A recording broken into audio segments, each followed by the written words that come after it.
Imaginez un homme né esclave, marqué au fer rouge. Un homme privé de liberté, confronté à la dureté de la vie dès son plus jeune âge. Cet homme, c'est Épictète, un philosophe stoïcien dont le destin extraordinaire nous inspire encore aujourd'hui. Malgré les épreuves, il a su trouver la force de se construire, de s'élever et de partager une sagesse intemporelle.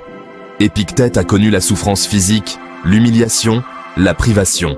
Pourtant, il a refusé de se laisser abattre. Il a compris que même dans les moments les plus sombres, il possédait une force intérieure inébranlable. Comment cet esclave est-il devenu un philosophe renommé, dont les enseignements ont traversé les siècles? C'est le stoïcisme qui lui a offert un chemin vers la liberté intérieure, une liberté bien plus puissante que la liberté physique. Le stoïcisme, c'est une philosophie pratique. Elle ne se perd pas dans des réflexions abstraites. Elle nous invite à agir, à faire face aux difficultés avec courage et résilience. Pour les stoïciens, le bonheur ne dépend pas de circonstances extérieures, mais de notre état d'esprit. Il ne s'agit pas de nier la douleur ou la difficulté. Il s'agit plutôt d'apprendre à les accueillir différemment. Comment? En comprenant que nous ne contrôlons pas, mais que nous contrôlons nos pensées, nos réactions. C'est là que réside la clé de la liberté intérieure. Accepter ce que nous ne pouvons changer. Concentrer notre énergie sur ce que nous pouvons maîtriser. Il n'y a point de vent favorable pour celui qui ne sait où il va, disait Sénèque, un autre grand stoïcien. Cette citation illustre parfaitement l'importance de la maîtrise de soi.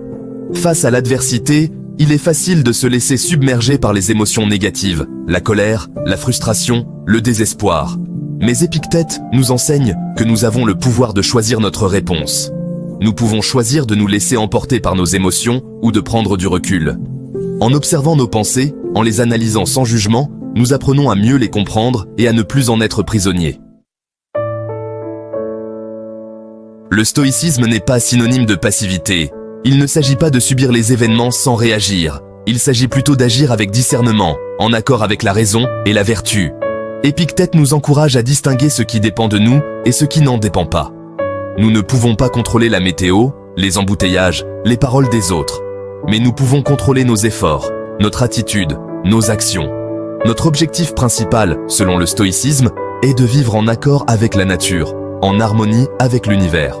Cela signifie agir pour le bien, rechercher la justice, la sagesse et le courage dans chaque situation. Les enseignements d'Épictète sont intemporels. Ils résonnent encore aujourd'hui avec une force incroyable. Dans notre monde moderne, où le stress, l'anxiété et la pression sont omniprésents, la philosophie stoïcienne nous offre des outils précieux pour naviguer les difficultés. Imaginez, vous êtes coincé dans un embouteillage. Au lieu de vous énerver, de pester contre le trafic, vous pouvez choisir d'accepter la situation. Profitez de ce moment pour écouter de la musique, réfléchir, méditer. Un collègue vous critique injustement? Au lieu de réagir avec colère, prenez du recul, analysez la situation avec calme et répondez avec sagesse et mesure. Le stoïcisme nous rappelle que les obstacles sont inévitables dans la vie. Ce sont ces obstacles qui nous permettent de grandir, de développer notre force intérieure. Comme le disait Épictète, ce qui nous trouble, ce ne sont pas les choses, mais les jugements que nous portons sur les choses. En changeant notre perspective, en apprenant à voir les difficultés comme des opportunités d'apprentissage, nous transformons notre rapport au monde.